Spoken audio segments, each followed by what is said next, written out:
The Information and Broadcasting Ministry plans to expand its analytics wing to monitor social media round the clock at a time when a slew of agitations have flared up, partly fueled by comments on the internet. The decision is aimed at setting up an early warning system for possible flashpoints that the government may be unprepared for. NNIS spoke to Pawan Duggal, lawyer and cyber media expert, who said there were huge legal ramifications of such a move, as not only would it be an invasion of privacy, but would also violate provisions of data security. How this particular program is going to be implemented is something that we don't know much about. The public domain does not have any information on what kind of proposal is going to be there.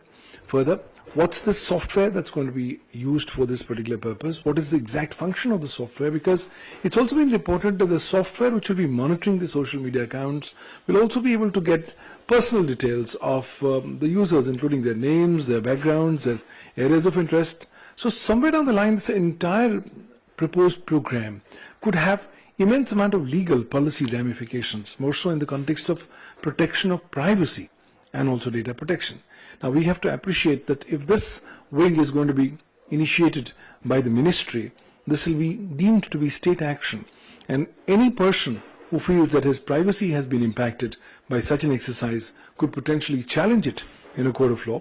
This is so because of the established position of the law of the land, which is to say that the Supreme Court has said under Article 21 of the Constitution, the fundamental right to life is so broad enough so as to include your right. Should not become a cyber media expert, Duggal feels that monitoring and control will not be that easy to do, since most social media platforms aren't hosted in the country. Besides, the entire issue of invasion of an individual's privacy will arise and raise a virtual storm in the country. Majority of social media platforms are run by companies that are not physically located within the territorial boundaries of India.